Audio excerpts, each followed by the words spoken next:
I'm Claus Niesen, AE0S, and I dribble into various areas of amateur radio, and I'm an amateur in everything,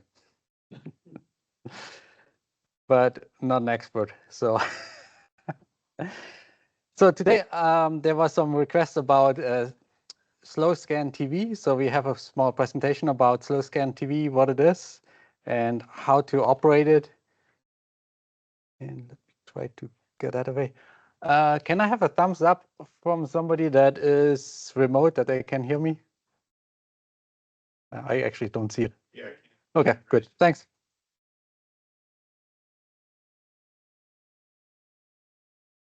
So if you ever seen slow scan TV, those are the funny pictures or not so funny pictures that come in HD definition on your device, computer, or even your cell phone. You can get them.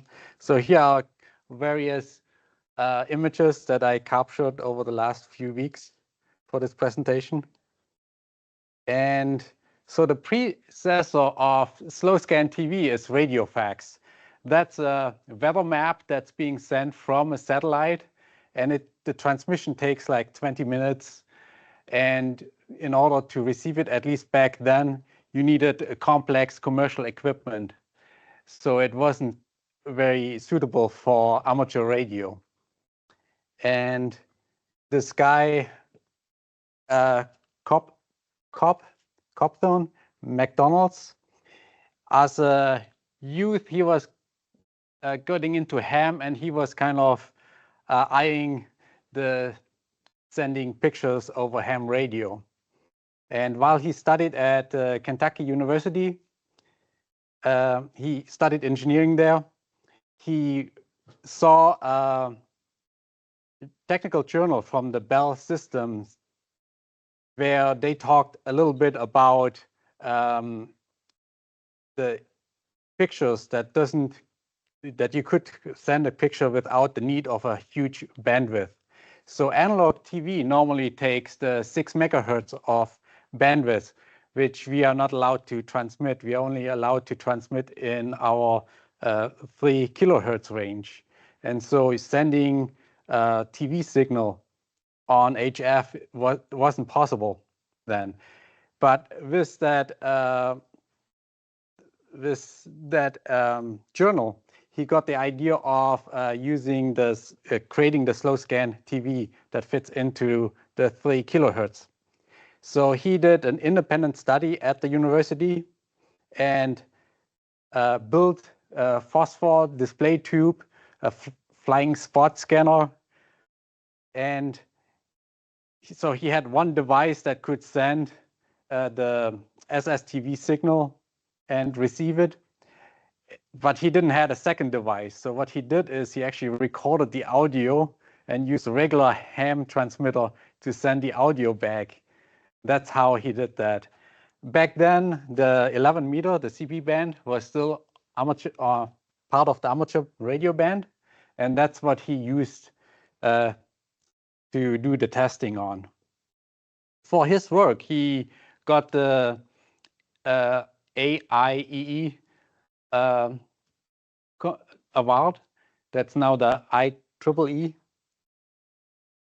in 1958. And after he developed and came out with the SSTV, which also was published in ARL magazines and other places, he worked with the FCC to get actually the slow scan TV legal on HF. So he also worked on that we nowadays can use the slow scan TV on HF band with the FCC. After that, he did a little bit more ham radio and then kind of petered off on it. So here's a picture of a device that, a commercial device, the Robot Research Model 17 that receives the slow scan TV. And I kind of have there this cut open of cathode ray tube. And you old people don't need to really listen to that, but the young people is probably more interesting. So basically, there's an the electrons are being beamed from the cathode ray from this element here through to the screen, and there are magnetic coils that deflect the ray tube. And so what happens is on the cathode ray tube TV, it would draw the dots and scans across, and that's being done with the magnetic field deflecting it. And I kind of want to show that a scanning part, because once we look into the protocol of the slow scan TV, we kind of recognize that again as well. So here we see the vertical interval signaling. So what we are looking here at is only the beginning of a slow scan TV signal. So there are two 19 hertz signals, and then there's the encoded part. This here tells then the receiver what encoding is being used, these few bits. And then after that comes the actual image. So if you ever listen to slow scan TV, you hear the two 19 hertz signals, then you hear the little encoding, and then you hear the ongoing line by line encoding. So here I have a sample. Maybe.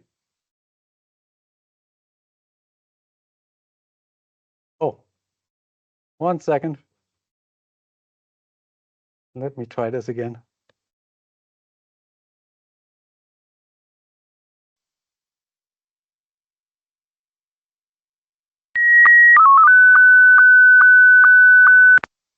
So you heard that dee dee, and then doo, and then doo doo doo. So the first two dee dee are those ones. The doodle is the encoding, and then the ongoing thing is the image that's being sent. So once more.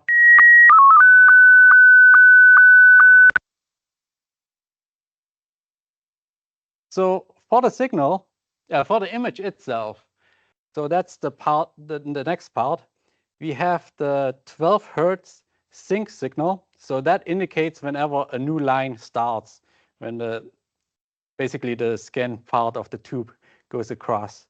And then on a black and white image, black starts at 1500 hertz, and the white would be then at 2300 hertz, and all the gray levels in between. So a sample of that would be right here.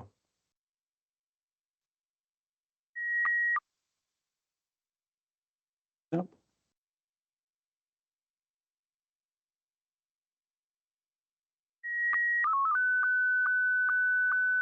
So here you see the picture on the left side. So we get black right now, and you see how the frequency shifts. Now we're in a gray, and each of these signals here indicate a new line.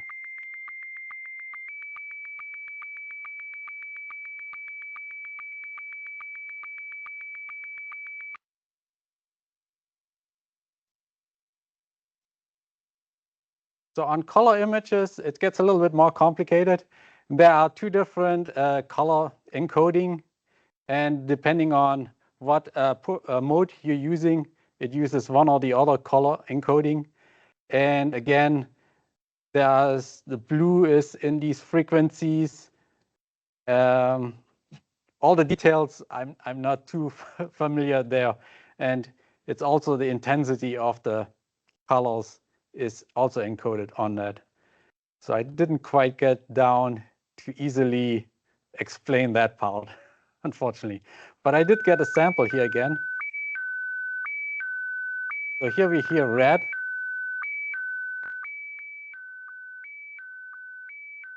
And now the tone changes.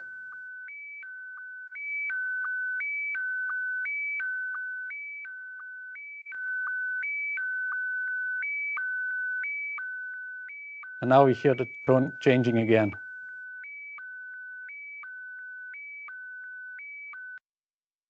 So it's kind of funny, interesting. And just like CW, I bet if you're crazy enough, you could listen to the tones and learn how to decode it in your head.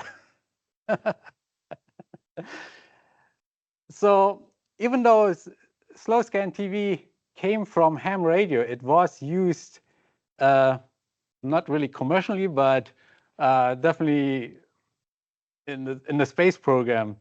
The first image from the other side of the moon, so the side that we cannot see from the Earth, was sent to the Earth using slow scan TV in 1959 with the Luna 3 expedition. Also, the Apollo program extensively used slow scan TV to send pictures back to Earth. Initially, they were black and white as well, and then even color pictures. Nowadays, it's back pretty much to ham radio usage. NASA has better technologies to send more detailed pictures, and some novelty International Space Station transmission of images for us to decode. So the next thing I want to go into is the software. I will be specifically talking about the SSTV software. That's probably the most popular software for Microsoft, but we have other software as well. I don't know how you pronounce it, Ioniq is basically just a fork. It has a few enhancements that SSTV has. It uses OmniRig and various other things that are pretty cool, but the edges are really rough on that software. So I tried it out and I went back to SSTV. Oh, SSTV, sorry, I forgot an S there. I'm not totally sure about the RX SSTV and the Black Cat SSTV software. For Linux, there's also some softwares.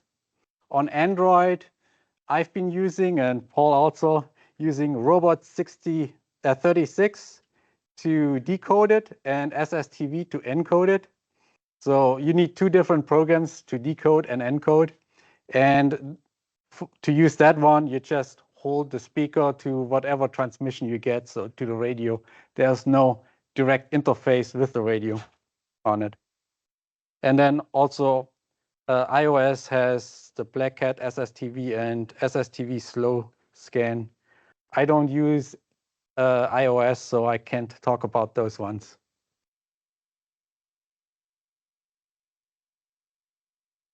Let me go ahead and show you first the software itself. So right here we have the SSTV software. Initially, when you get into the software, you kind of have a blank pages there. So what you need to do is you go in. There are multiple tabs here. So on the SPICs, that's where you specify the picture. And the S template is where you specify the templates. So the templates, if you go back to here, the templates is the text. And the picture is then the background image that you have. So if you're on the SPIC side, you can just right click on it and select load from file and choose your picture that you want to add to it. And once you have the picture on there, you can click over to the templates and where was that? The template editor right here. So you would go, you double click it so it gets into the template editor. And now you can go in here and put a text field in it and type something in there. So now you have this text being displayed right there. The interesting part is that some of these fields are populated automatically.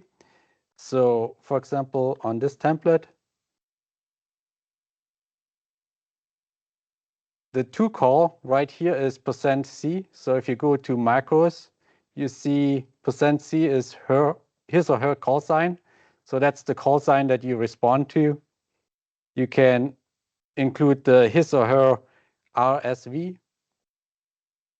which is the signal report, and various other things in there so that you actually can do a communication with them. It's not just like FT8 where everything is set in stone. How this really works is, as you set it up, I recommend using the RxID and the TXID. So the RxID is right before you transmit, it can encode your call sign as well. So if you do that, then with the RxID, if you have that enabled, it decodes that. If somebody transmits that, this software automatically populates then the call sign in here, like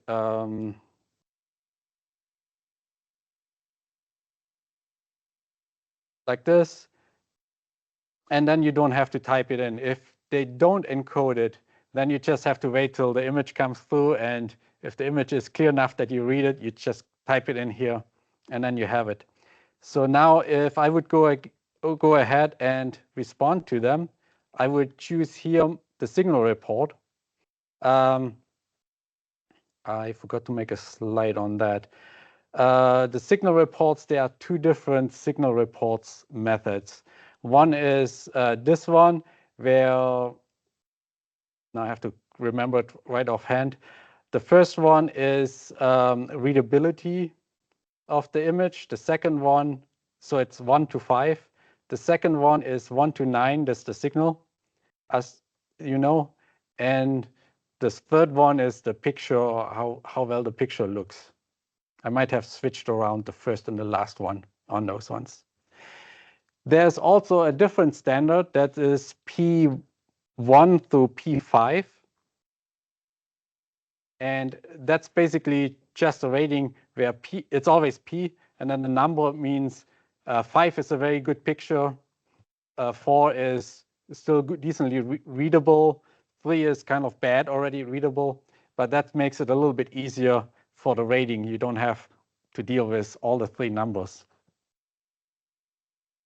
But so if you respond to somebody, you just fill in the signal here, then you go ahead and double click on this one, go over to the, oh, one sec, go over here, go to the TX tab, and now you can click the TX button and it would go ahead and transmit the image to them.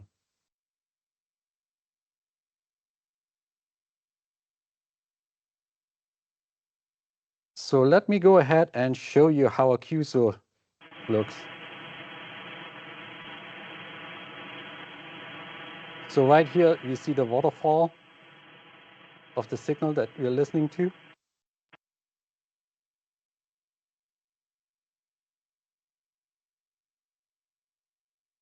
We hear it.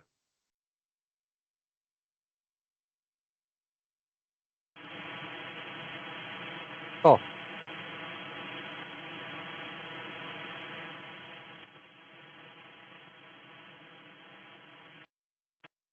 I forgot. Yeah, I forgot to record the part when I transmit, so we don't hear anything. But you see here, this part is the sync line, and this is the frequency range of the image. So we see it starts at about 1500 up to 2300. So right now I'm sending CQ. You see the line right here. That's what it's being transmitted right now. So you see the progression on it. Here I chose Scotty 1. You can choose various modes to transmit. Some of them are faster, therefore less detailed. Other ones are slower and have more details in the picture. So let's go jump a little bit ahead.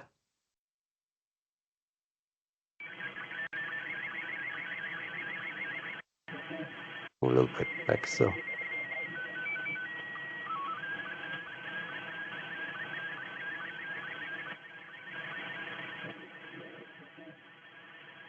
So here you heard that initial signal where negotiating what mode they transmit, and now we hear the tone for those lines. So as they transmit, the picture is being rendered.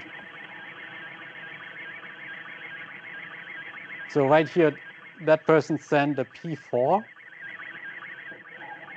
and what a lot of people do too is they include the old picture that they received inside of their picture, and I have it set up too, like it's this template here and this template here that sends their picture. What you can do then is kind of yourself validate what your picture looks to them, because right here you see that interference, that's from you receiving it, not what they received. But if there are some lines here, then you know that, oh, they got some lines as too that I haven't received. What you just saw there is that picture wasn't totally done. And now you heard that and a new picture coming in. And it's just like any other simplex frequency. If somebody is stronger and they start transmitting over it, they wipe out the other person. So here's somebody else that probably didn't hear the other station and started transmitting and just wiped them out totally. So you're all on the same frequency? Yes. Yeah, okay. Yep.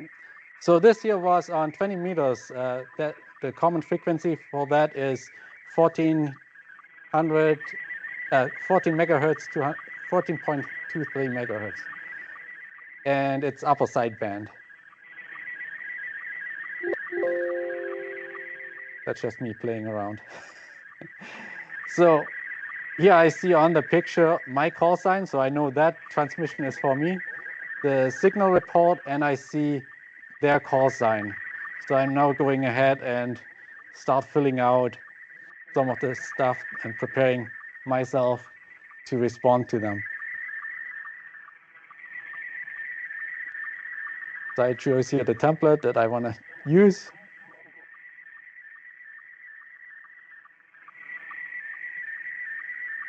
So I go back to the RX screen to see their picture, if there's anything else coming in, and nothing.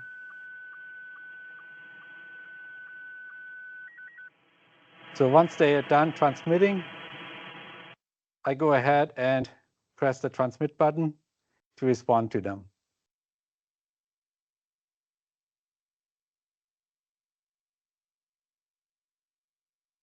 So let's go ahead and jump ahead again.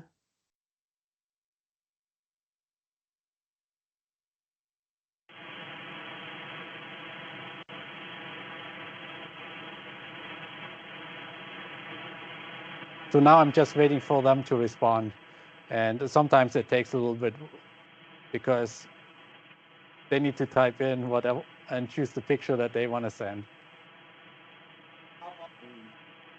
The common or uncommon to actually a two-way conversation, since anyone can, just like what happened in your demonstration, another station showed up on frequency. You weren't completed with the prior one yet, although you probably had gotten far enough to exchange signal reports, so that probably counts. But I mean, how is it common to not be able to complete a conversation before someone overrides one side of the path or the other? I haven't had too many overriding things. It's not that crowded, unlike FT8. Yeah. There are just a few bunch of people doing that. Things that you will encounter though is because you're on just the voice band, you might also hear sometimes stations just operating voice on that frequency too. Yeah.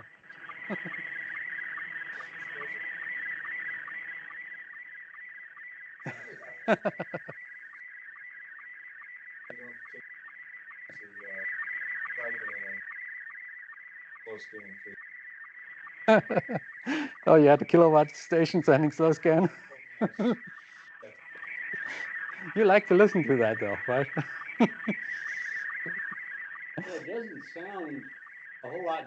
I copy VFAX a lot on HF, and they sound almost the same. I'm wondering if they are the same. They might be quite related, yeah. The WeFax prints I get, some of them are works of art, Mm-hmm. you know.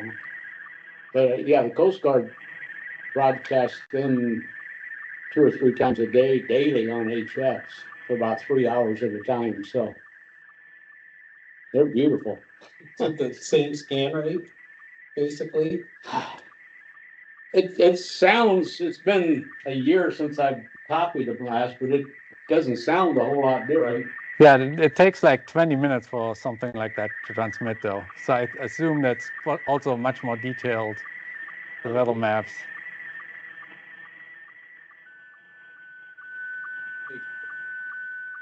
Takes a few minutes, but they're just super detailed, but they're black and white.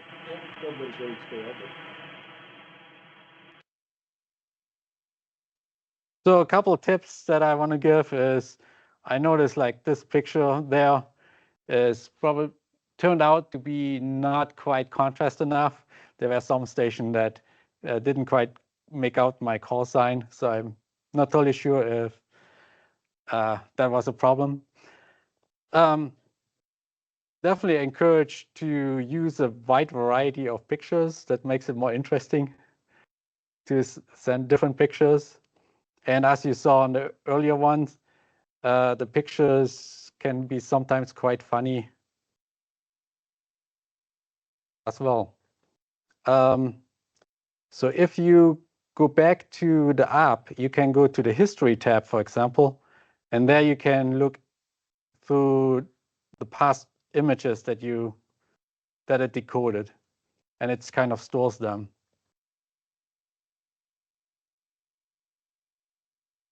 So oh, it was this one. So that little button, you can zoom in, and it's not a high fidelity images that you're getting.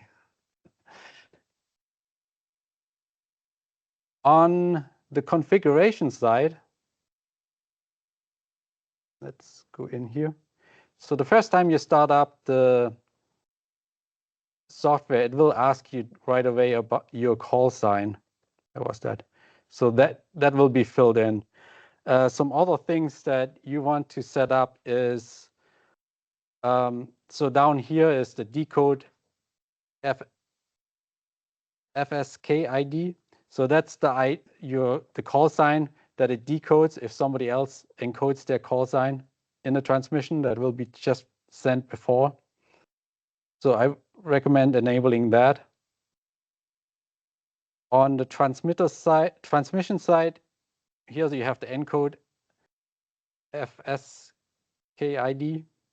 Again, the same thing. You can also send a CW ID if you want to. So after you send the image, then it does ID with CW. You don't really have to. And It used to be common, but I almost never hear that anymore. Yeah. it used to be the law. Yeah. Yeah. Yeah, now it's fine just to ID on your pictures on it. And all of the images that I send have my call sign on it, just to make any sense that who is actually transmitting. Because if you're always transmitting different pictures, it's kind of hard to know if there's no call sign on it. So I definitely recommend doing that. The output level, that's how strong it's basically the volume level that you send to your radio. So you can adjust this one for your ACL to be in the right range as you configure your radio. Under the radio command is where you set up your rig control. So here I have the COM port selected, my baud rate. One thing I want to mention on the baud rate is the drop down has only a few selections, and my baud rate is actually higher. You can just type into that field. You don't have to choose the drop down. Yeah. So that's just an oddity to learn. So I have ICOM IC74, IC7300. So I chose the ICOM profile down here, and then right here is the address for the rig that you have to set up for the ICOMs. If you have an ICOM, you know what I'm talking about. If you don't have an ICOM, you don't need to worry about that. But that automatically substitutes these access for that. So you don't have to go through all of the configurations and fill out the access here. Then under the radio command, you can set up the menu so you can have frequencies programmed in. So if you click on there, it sends the signal to the radio. And to edit it, you go to Edit menu. And here you can choose Add or click on one, and then you can change that. So right here's my caption. Here's the 20 meter on 14.230 megahertz upper sideband. And this is the command that I need to send to the ICOM station. Again, the access for the address, and in here's the frequency encoded. That's kind of a pain to do. You have to read through the ICOM thing. So you see that 14 megahertz is here. Then here is the 23, 0.23 megahertz. And then down here's the zeros and so on. The position is kind of crazy.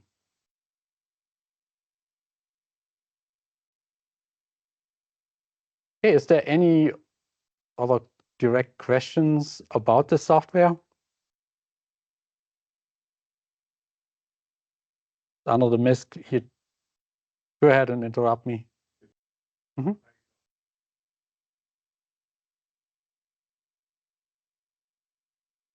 You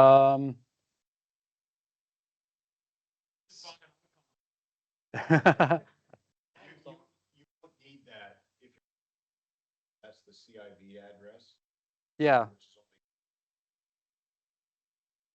I don't totally know what Yaesu is using. They have also some rig commands. Yeah, for cat. Yeah, cat commands, yeah. But there are a couple listed here for Yaesu, Tentec, Kenwood, Elcraft. Otherwise, read the documentation and do a Google search. Yeah, most of the other radios just connect through the serial connection, but the ICOM radios require a hex address, the CIV internet. That's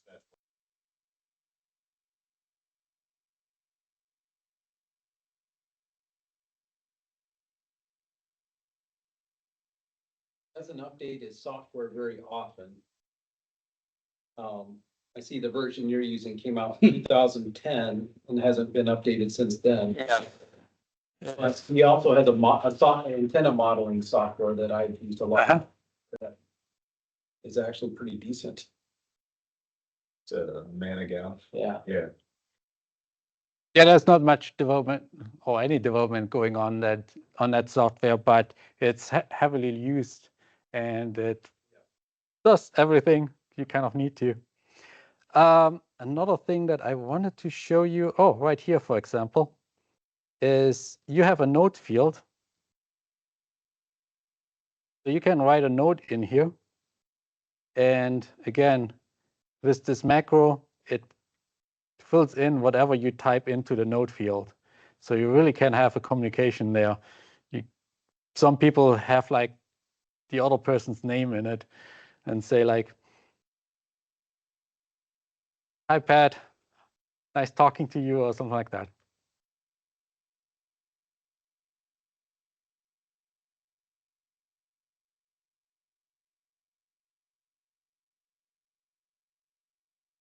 How much space you have there, it really depends on how you lay it out on the screen and how big your font is.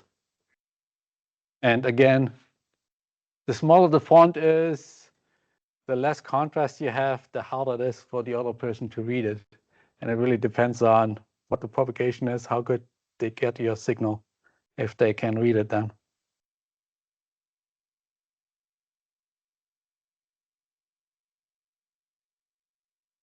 No, not, yeah. So both Scotty 2 and Wheatbacks, both 100. Probably why they sound this year and chop, chop, chop, chop Mhm. as they do. And the different modes have different speeds because they are not as detailed in the picture, so they're faster or they send more detailed information. I know robot 36 is fairly fast and not as nice as Scotty 1.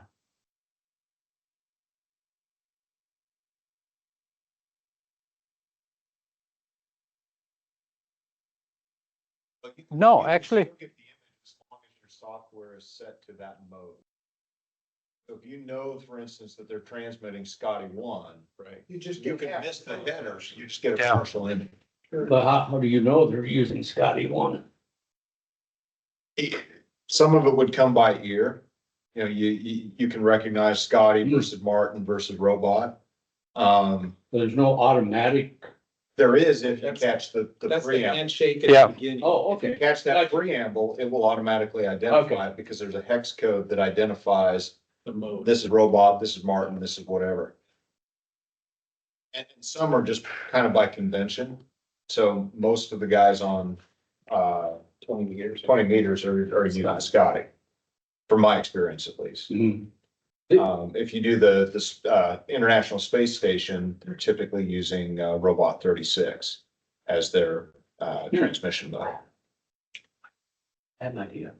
Is the signal bandwidth or the audio bandwidth of the signal the same on all those modes? It seemed weird that you're only using like a third of that audio bandwidth. Yeah, it's still pretty much the same, I think. Yeah, like 1200 to 2500, I think.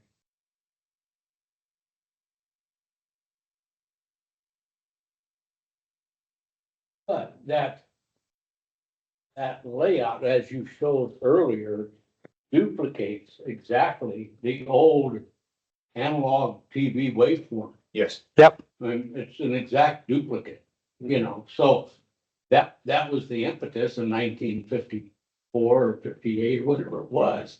I'm sure just different tones for different points in that waveform and Yeah, slow scan TV is designed for the old tube technology.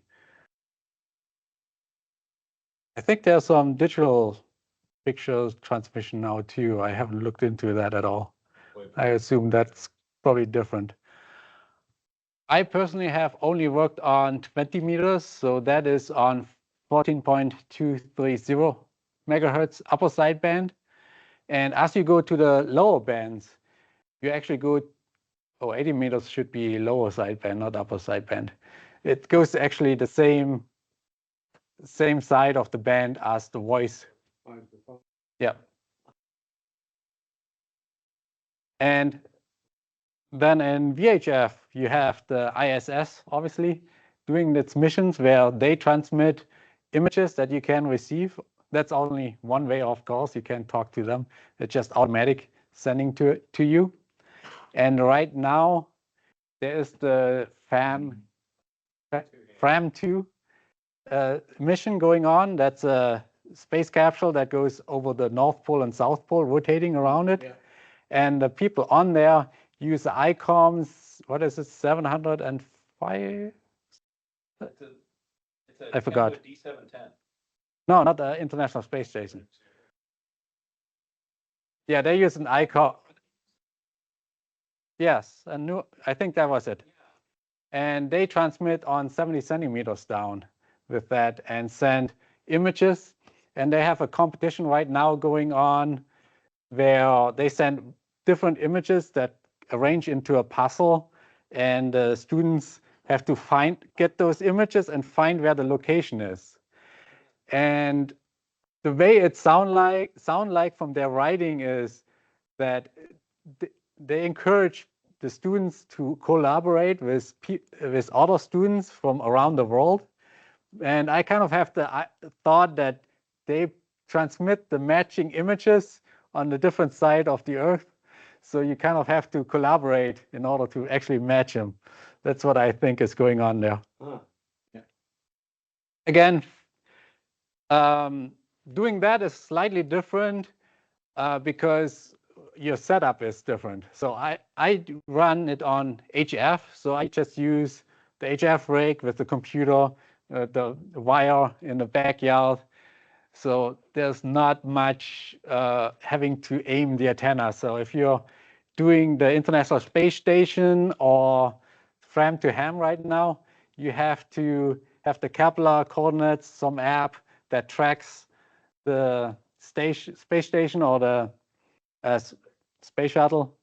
And then you have to aim the antenna at it. You have to deal with Doppler shift, all the fun stuff that you do with satellite communication as well. And I haven't gone into that yet too much. I need to sometime. For a while, they had an equipment malfunction, but it's back up and running as of 6 or 8 months ago. And they usually do it 2 or 3 times a year. That's what. And they'll broadcast a series of images,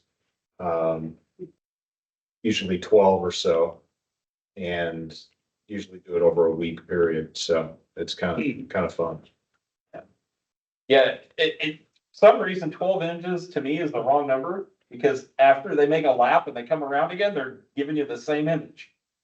You know, what is it, 90 minutes to go around? Yes, about 90 minutes. And so that 12 messages is some function of 90 minutes, you know, and so it's shifted slightly. So you gotta like listen for a few days to really collect them all. You can't just do it all in one day. You know, they do have remote receivers all over the world. Well, you can try that. What you gotta do though, Clint, is make sure that you're up at 1 o'clock in the morning when they come past. Yeah. If you're serious about it, you set up an automatic station and you wake up in the morning and you see this. Yeah. Oh, Does this particular software package that you're using, does it work? Yes. Yeah. As long as you can hook it up to a radio, all what it really needs is the audio signal, and it can decode. So I could use my mic here, and you could use your phone to transmit a picture, and it would decode as well. The other thing is, so that software, as mentioned, you could just let it run, and it stores up to 130 images on your drive, so you can browse through who transmits. There's also a thing called some websites that capture slow scan images and post them on the website, so you can find it. I haven't really looked into that part yet. I know the reverse beacon network, but for slow scan images. Yeah, kind of.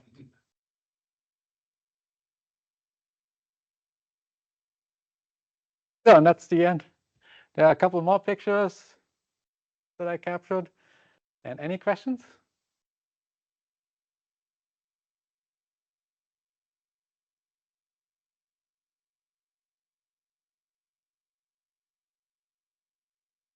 Okay, thank you, everybody.